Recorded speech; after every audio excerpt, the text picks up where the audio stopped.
Bienvenidos a los podcasts con Ricardo Ferro. En la emisión de hoy vamos a tener un especial sobre el voto virtual, esa propuesta que lanzamos hace un par de semanas a nivel nacional y que hoy queremos compartir con ustedes en lo que tiene que ver con la audiencia pública que realizamos, en donde participaron el registrador nacional, un magistrado del Consejo Nacional Electoral, asimismo personas de la sociedad civil y personas que hacen parte de ONGs expertas en el tema digital y en el tema electoral.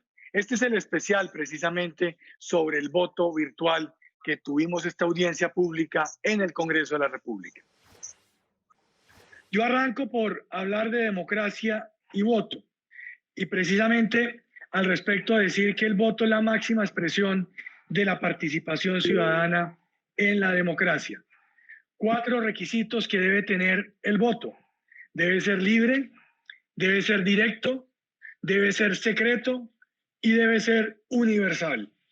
Y asimismo mencionar que a la fecha no ha cambiado mucho con respecto a los avances tecnológicos, el voto en lo que tiene que ver con ese momento crucial que tiene la democracia, que es el momento en el cual se elige. Con los avances tecnológicos mundiales y la necesidad de generar facilidades para poder ejercer el derecho al voto, se han presentado propuestas en todo el mundo para no solo implementar el voto electrónico, sino para ir más allá dentro de esa definición, por medio de lo que se ha denominado o hemos denominado el voto virtual. También se ha denominado el voto telemático o el voto remoto vía Internet. Voto virtual, forma de emitir este voto que tradicionalmente se ha emitido de manera presencial, emitirlo de manera remota. Se puede realizar por Internet o se debe realizar por Internet por medio de un dispositivo electrónico y una aplicación web. Es decir, ahí tenemos 3 elementos que van a ser indispensables a la hora de poder garantizar este voto virtual. ¿Cuáles son los pros de este voto electrónico? Primero, evita el desplazamiento de los electores, permitiendo votar a quienes no están en su ciudad donde ejercen su derecho al voto o que ni siquiera están dentro del país a la hora de ejercer su derecho al voto. En segundo lugar, reduce los errores humanos al momento de votar, eliminando esa famosa categoría de votos nulos. Igualmente, reduce error de los jurados al contar los votos y también el fraude que se pueda presentar en la manipulación de estos votos. Se disminuye la cantidad de puestos de votación. Esto es importante en la medida en que representa también una austeridad en lo que tiene que ver con las elecciones. Y otro pro que es mucho más coyuntural en este momento, que es que en situaciones como las que está atravesando el mundo hoy en día por cuenta del COVID-19, apoya o ayuda a evitar el contacto entre ciudadanos y contribuye al distanciamiento social. ¿Cuáles son los contras? Garantizar el voto secreto. Y por supuesto, garantizar el voto libre. Debe evitarse corrupción al sufragante. Podría hacerse obligatorio la inscripción de máximo un dispositivo, una dirección IP por voto y chequeando direcciones IP repetidas el día de la votación, es decir, haciendo unas revisiones o un control en tiempo real de lo que tiene que ver con la votación. En segundo lugar, la dificultad para poblaciones rurales y con poco o nulo acceso a Internet y a dispositivos electrónicos. En tercer lugar, el costo que puede representar en un principio para el Estado la implementación de este voto virtual. Y en cuarto lugar, las brechas de bioseguridad, de ciberseguridad. Si nosotros queremos en Colombia avanzar en que exista voto virtual, tenemos un requisito sine qua non, que es que nos toca pensar en un acto legislativo que permita la modificación de la Constitución política y en ese orden de ideas podamos abrirle la posibilidad a nuestro país a que se presente ese voto remoto o ese voto electrónico remoto o ese voto virtual en nuestro país. Y leo el artículo 258 para darle claridad a lo que acabo de expresar. El voto es un derecho y un deber ciudadano. El Estado velará porque se ejerzan sin ningún tipo de coacción, y aquí subrayo, y en forma secreta por los ciudadanos en cubículos individuales instalados en cada mesa de votación, sin perjuicio del uso de medios electrónicos o informáticos. Ojo con esto. Aquí ya el artículo 258 nos está limitando a que ese voto así se ejerza, bien sea en una papeleta, bien sea en un tarjetón, bien sea de manera electrónica, aquí nos está limitando a que ese voto debe ejercerse en cubículos individuales instalados en cada mesa de votación. Ahí, en ese mismo momento, la Constitución nos está diciendo, señores, aquí en Colombia, en este momento, no se puede ejercer el voto de manera remota. Pueden ejercerlo de manera electrónica, pero no pueden ejercerlo de manera remota. Este tema del voto virtual tiene que ser entendido como un complemento del voto presencial y no como una sustitución del voto presencial. Es decir, no es incompatible con el voto presencial. Tenemos que poder compatibilizar la posibilidad de que se realicen o que se ejerza el derecho al voto de manera presencial por unas personas, bien sea como histórica y tradicionalmente se ha ejercido en nuestro país, pero también de manera electrónica, pero también tenemos que garantizar que se pueda realizar el voto remoto de manera electrónica por parte de otros ciudadanos que no pueden hacerlo de manera presencial. El segundo reto o la segunda garantía que debe existir en este voto virtual tiene que ver con la privacidad.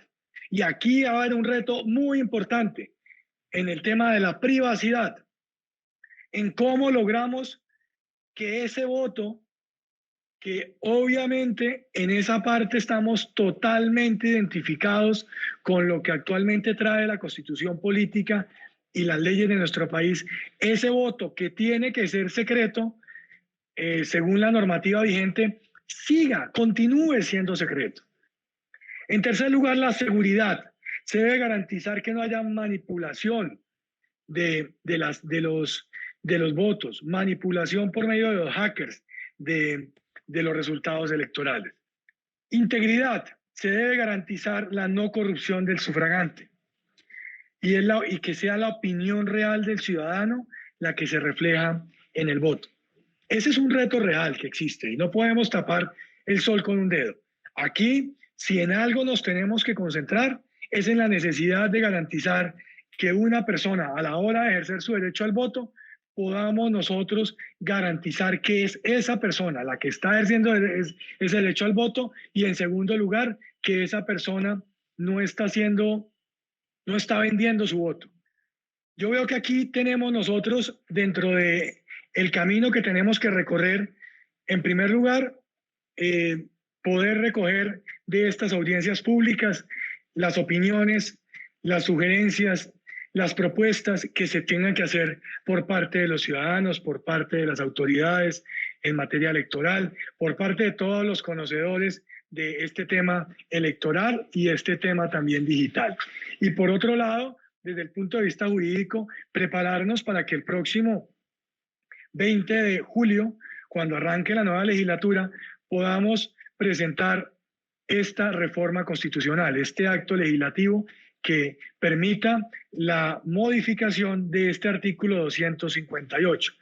Aquí tenemos una dificultad y es que aquí sí necesitamos que previamente a que pueda ser incluido este voto virtual en una ley estatutaria tiene que primero estar incluido en la Constitución Política Colombiana. Entonces, nuestro objetivo es poder erradicar el 20 de julio un proyecto de acto legislativo que obviamente tendrá que ser presentado mínimo por 10 congresistas y que tendrá que hacer su tránsito tanto en la Cámara como en el Senado, en cada una de las comisiones y en ambas plenarias 2 veces, de manera que al final de los 8 debates podamos tener este acto legislativo y una vez tengamos el acto legislativo que podamos ahí sí incluirlo en una ley estatutaria que reglamente este voto virtual.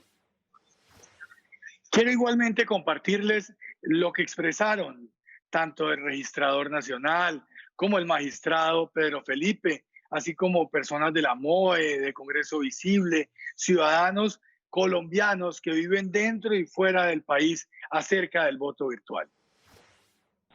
Vamos al voto digital que está proponiendo el doctor Ferro y que también lo vemos con muy buenos ojos. Claro, es demasiado importante.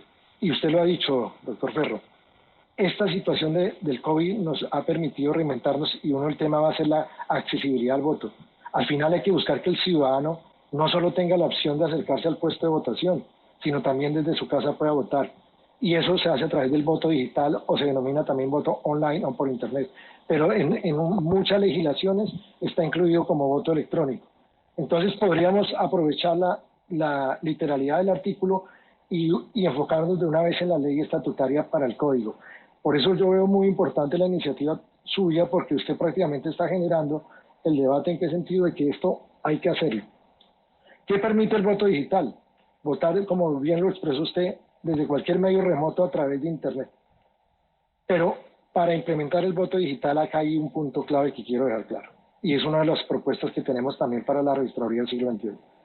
Nosotros, para garantizar el voto digital, de pronto para el 22 o más adelante, hay que garantizar que la persona cuando entra al dispositivo podamos tener la autenticación del ciudadano. Porque si no tenemos la autenticación del ciudadano, de nada nos va a servir que la persona digite un número de cédula, porque ahí empezaría el fraude hacia lo digital. Y para eso tenemos las tecnologías. Nosotros tenemos la biometría facial para que cuando la persona entra al dispositivo se le reconozca facialmente que la persona que va a votar digitalmente es la que es. Todo eso ya está inventado y la Registraduría del siglo XXI lo tiene. Nosotros ya tenemos la biometría facial. ¿Qué es lo importante de todo esto? Dejarlo en la legislación. Lo importante no es ni siquiera si lo logramos hacer en el 22, lo importante es que quede en la legislación, para que los futuros registradores, los futuros magistrados del Consejo Electoral, los futuros actores políticos puedan progresivamente ir haciendo todas estas implementaciones de tecnología. Esto no lo voy a implementar yo, de pronto yo dejaré los pilotos armando. Sería una gran satisfacción para mí lograr que los pilotos todos salgan positivamente. Serán los siguientes registradores, pero lo importante es dejarlo en la legislación. Usted bien lo ha dicho, doctor Ricardo, si no cambiamos la legislación no vamos a hacer nada. Por eso el primer paso es la reforma electoral que vamos a plantear. ¿Qué otras características tiene el voto digital o por Internet? La emisión del voto se hace exclusivamente por Internet, se podría hacer a través de unos kioscos digitales. La transmisión se hace por Internet, pero lo más importante para poder uno garantizar eso es la autenticación, y por eso nosotros hemos hablado de algo importante, la cédula digital. Entonces todo el mundo decía, ¿pero para qué sirve la cédula digital? Pues hoy con lo de la pandemia les comento, el mundo va hacia lo digital. Cuando usted se siente a hacer su declaración de renta o hacer un trámite ante el gobierno, tendrán que pedirle a usted la cédula digital para autenticar que la persona que está haciendo el trámite es la persona que realmente es. Así tiene que funcionar para el voto digital. Y al final lo más importante es la publicación y divulgación de resultados. Esos tienen que ser auditados. En Brasil, en tema de voto electrónico, o en ciertos estados de México que lo han implementado, el voto electrónico, no el voto digital, y en Estados Unidos, lo que hacen es que los partidos recogen las máquinas y se las llevan después de la jornada electoral para ser auditadas. Una vez los partidos terminen de auditarla, el organismo electoral declara la elección. Entonces acá podemos implementar esa misma manera. El voto tecnológico o el voto digital que está planteando usted hoy acá, que lo tenemos incorporado dentro de nuestra reforma, no va a servir por la desconfianza de que no tengamos la tecnología o la ciberseguridad para hacerlo. ¿Cuál es la ventaja del voto mixto en puesto de mesa? Que no va a estar conectado a Internet. Es pura tecnología blockchain. Cada máquina está independiente a otra. Pero si nos subimos al voto digital, que tenemos que dejarlo incorporado y creemos en él, hay que ir de identificación digital y ciberseguridad. Lo más importante es hacer el debate. Estamos con usted. Sabemos de la convicción de lo que el país cambió, esto va a cambiar el mundo y tenemos que adecuar. Tenemos una ventaja frente a los demás países con los que he podido conversar con los demás colegas de otras organizaciones electorales. Nuestras próximas elecciones son en el 22, pero tenemos el proceso ahorita el próximo año, el 21, en los jóvenes. Tenemos tiempo no solo para adecuar la legislación, garantizar los recursos, sino también tenemos la oportunidad de hacer los pilotos. Tenemos tiempo. Ahí la gran dificultad frente a los lineamientos es cómo garantizo la libertad del elector. Esa es la gran dificultad lo que me preocupa, porque uno en el presencial por lo menos tiene a la vista de que el elector se acercó al cubículo y votó sin que nadie lo acompañara, digamos, bajo unas condiciones normales. El tema sería cuando el elector pueda hacerlo a través de su celular o de su computador, que no vaya a lugar a que eventualmente el candidato corrupto ya le haya recogido el celular al elector y ya no recoja cédulas como se viene haciendo, sino que ya lo que va a hacer es recoger celulares para que a través de ellos un tercero eventualmente pueda entrar a sufragar. Ese es, digamos, que el temor que me asalta frente al tema de tecnología. Yo sé que es una necesidad. Lo único es tratar de garantizar los mecanismos que le permitan al ciudadano manifestarse en las urnas sin temor, sin estar sometido a la influencia de un tercero. Lo que comprueban procesos y discusiones electorales como la de Corea del Sur o la que viene pronto en Estados Unidos es que hay un temor en los electores, en los voluntarios y en los funcionarios públicos por contraer el virus, por contraer el coronavirus. Y eso recae sobre lo que mencionó el registrador nacional, y es que el COVID-19 estaría infectando también las democracias, y ahí hay un tema y una responsabilidad de salud pública en el fondo. Estamos hablando también de promover la participación ciudadana, de promover la transparencia, de proteger el medio ambiente, otro tema que mencionó también el representante, de reducir costos y sobre todo de que el ciudadano tenga la libertad para escoger cómo desea votar, si desea votar presencialmente o si desea votar a distancia. Yo no dejo de pensar qué habría pasado si las elecciones al Congreso fueran en el mes de julio o en el mes de agosto de este año. ¿Cómo sería la campaña? ¿Cómo sería la votación en medio de la pandemia, en medio de la cuarentena? Seguramente una situación inimaginable, pero que claramente, digamos, tiene una probabilidad que esta experiencia nos está enseñando. Digo esto porque cuando el doctor Ricardo Ferro me habló de su idea, digamos que además hace bien en antes de presentar un proyecto, es poner a rodar el debate público sobre el tema del voto virtual de los ciudadanos, ya no del Congreso, sino de los ciudadanos.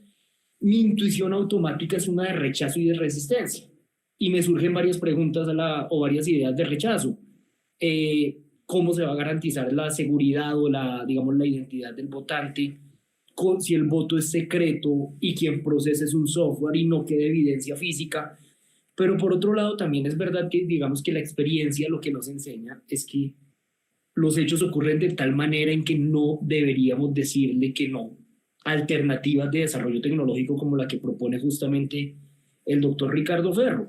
Nosotros acá en el Ministerio del Interior, pues obviamente tenemos que promover mucho la participación. Nos gustaría que obviamente ese censo electoral motivara más a la ciudadanía para salir, y pues esta sería una también de las herramientas, el voto electrónico, facilitarle también a la ciudadanía para que pudiera votar. Hay que buscar que también esas herramientas que se les va a generar de ese voto electrónico también pues obviamente tengan todas las medidas para que realmente este voto sea a conciencia, que este voto no tenga presión, que no tenga ningún mecanismo y se siga ahí fortaleciendo. Yo sí creo que, dado que esto requiere que sea tomado con toda la seriedad, tratar de hacer el proceso de forma acelerada me parece que puede ser peligroso. Hemos escuchado los riesgos que tiene el voto electrónico, el tema de transparencia, el tema de hackeo, el tema de confianza en la elección, etcétera, etcétera, etcétera. Y entonces el proceso tiene que quedar muy bien hecho. tanto en su marco jurídico, en su marco legal, tienen que quedar muy claramente definidas las herramientas y yo creo que la prisa nos puede llevar a cometer errores, a dejar cabos sueltos, a dejar puertas abiertas para que luego el proceso se caiga o se comprometa.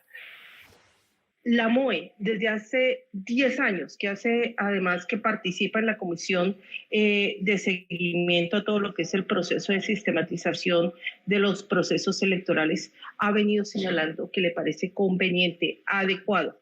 Lo mismo que señaló el registrador nacional, el doctor Vega, la importancia de poder tener un sistema mixto donde una máquina, y como nosotros lo explicamos, una máquina tonta, pero que sabe sumar, donde llega el ciudadano, marca la opción de candidato, la opción de partido, la opción política necesaria, de su parecer, la que le gusta, marca ese sentido, marca su sentido del voto y en el sentido del voto que está marcando, sale con un soporte en un papelito, ese papelito es depositado en una urna y después de ser depositado en una urna, si hay algún tipo de reclamación frente al resultado que imprime la máquina, se puede hacer el reconteo desde la misión de observación electoral. Hemos señalado una y otra vez que consideramos que ese es el mecanismo adecuado para poder ir avanzando en un proceso de sistematización de nuestras elecciones. Es decir, tendríamos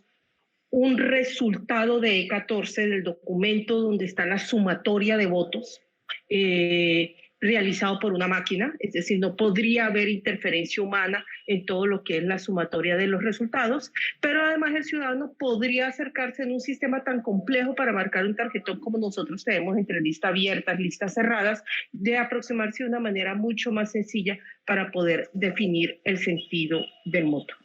Lo primero es que con el fin de darle la confianza al ciudadano en el sistema, se debe, como ya lo han dicho en las anteriores intervenciones, implementar el voto electrónico de manera gradual. La propuesta en concreto es iniciar con pilotos en cascos urbanos de elecciones atípicas que tenemos frecuentemente en Colombia e irlo implementando de manera gradual, ya después a cada municipio de manera completa, incluyendo las zonas rurales, ver los comportamientos que tenemos en la zona rural versus zonas urbanas y también lo que son los mecanismos de participación ciudadana. Pero también no podemos perder de vista que a la par de la implementación del voto electrónico debemos implementar de modo universal la biometría en el país. Esa es una herramienta muy importante porque previene el fraude electoral, la suplantación del elector y es una herramienta en la cual se ha venido demostrando que funciona y tenemos confianza en los ciudadanos. Yo vivo en Bulgaria y yo no puedo votar. ¿Por qué? Porque a mí me cuesta 600 euros ir a votar hasta Polonia, ¿correcto? Y porque Polonia es la dependencia de todos los ciudadanos que vivimos en Europa del Este. Entonces, como decíamos por el interno con la gente de la organización, si quieren pilotear algo con colombianos en el exterior, podemos nosotros habilitar un piloto y mostrar las bondades y de cómo gente que no puede votar, porque realmente 3,5 millones de votantes, que es el censo electoral de los que podemos votar en el exterior, y lo que sucede en las urnas, que son 280,000, pues eso realmente no es una manifestación de la democracia. Primero, resaltar que la democracia digital supone no solamente el reconocimiento del voto digital, sino también otros mecanismos igualmente relevantes como es el gobierno abierto, la importancia de fortalecer los principios de transparencia, participación y colaboración. En este sentido, hemos trabajado en el país nos hemos concentrado en el fortalecimiento de la transparencia, pero hemos abandonado espacios como lo son la colaboración y de crear espacios precisamente de co-creación y colaboración entre ciudadanos, entre instituciones estatales, entre las organizaciones civiles, el sector económico y la academia. Precisamente estas audiencias públicas nos brindan un espacio de escucha activa, pero sí creemos que debemos fortalecer, son espacios también de co-creación. Bueno, y como todas las semanas, esta fue la agenda que tuvimos en el Congreso de la República. Esta semana en nuestra agenda legislativa. Celebramos la aprobación en primer debate de nuestro proyecto de ley que acabará con la discriminación de las mujeres deportistas en los presupuestos oficiales. Este proyecto busca equidad de género de los recursos en el deporte. Quiero darle una gran noticia a todas las mujeres colombianas, pero principalmente a las niñas y a las jóvenes, y por supuesto a sus padres. Y es que se acaba de aprobar en primer debate nuestro proyecto de ley que va a acabar con la inequidad en la asignación de recursos en deporte en Colombia, de manera que no haya más discriminación en razón al género en el deporte y que se asignen los mismos recursos para los hombres que para las mujeres. Vamos a seguir luchando para que este proyecto se convierta en ley de la República, que podamos garantizar que van a continuar los triunfos de los colombianos en el exterior en el deporte, pero fundamentalmente que vamos a garantizar hacia adelante que va a haber equidad en la asignación de recursos en el deporte colombiano. En plenaria Cámara dejamos constancia acerca de la importancia de poder aumentar el consumo básico de subsistencia, de manera que aumentando este consumo se reduzcan los costos de las facturas de los colombianos y garantizarle a los estratos bajos que tengan subsidiada la totalidad de sus facturas y en los altos que no se les incremente el valor de las mismas. El viernes anterior tuvimos un debate muy importante en la Comisión Quinta sobre el tema de servicios públicos. Ese es un tema que nos está doliendo mucho a todos los colombianos. Y en ese orden de ideas, en la comisión planteé dos propuestas que espero que podamos avanzar en las mismas. Estamos estudiando a ver si lo hacemos vía legislativa, vía proyecto de ley, o si se hace directamente por las entidades encargadas en el Ejecutivo. Pero es importante dejar claro que vamos a trabajar en el sentido de que se pueda aumentar ese consumo básico de subsistencia, de manera que aumentando el consumo básico de subsistencia se reduzcan los costos de las facturas para los colombianos, en la medida en que va a haber menos probabilidades que pasen al consumo complementario o al consumo suntuario, sino que directamente a través del aumento del consumo básico de subsistencia podamos garantizar que en los estratos bajos podamos tener subsidiada la totalidad de la factura y en los estratos altos no se incremente el valor de las facturas por cuenta precisamente de que se salen de este consumo básico de subsistencia. De igual forma, lamentamos que el proyecto de ley que pretendía castigar a los carteles de contratación en la alimentación escolar no siguiera su curso por falta de tiempo para culminar su trámite dentro del actual periodo legislativo. Sin embargo, anunciamos que para el próximo 20 de julio volveremos a presentar este proyecto.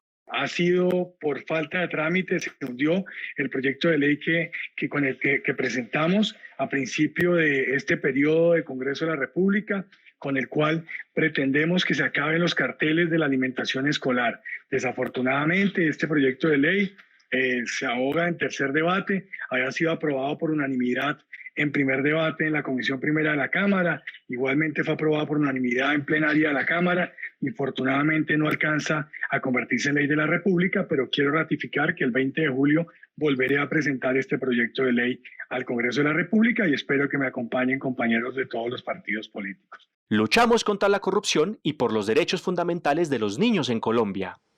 Durante una jornada intensa de plenaria Cámara, aprobamos la conciliación de varios proyectos que cursan para ser leyes de la República, como la prohibición de experimentos para fines cosméticos en animales, la ley Jacobo en beneficio a los niños con cáncer, entre otros. De igual manera, aprobamos más de 15 proyectos de ley enfocados a la protección de los niños, a la salud de las mujeres y al bienestar de los ciudadanos. Desde el Congreso de la República, continuaremos trabajando por un país mejor. Hasta aquí los podcasts con Ricardo Ferro. Un gusto haber compartido con todos ustedes y además comentarles que estamos cumpliendo un año al aire en el canal del Congreso, así como en los canales regionales del departamento del Tolima. Muchas gracias a los que nos sintonizan cada semana a través de este espacio en el cual compartimos con invitados del orden nacional, del orden regional y sobre todo de temas importantes de la actualidad de nuestro país. No olviden seguirnos en las redes sociales, en Twitter, en Facebook, en Instagram. Y si Dios lo permite, la próxima semana aquí estaremos de vuelta con una nueva emisión de los podcasts con Ricardo Ferro.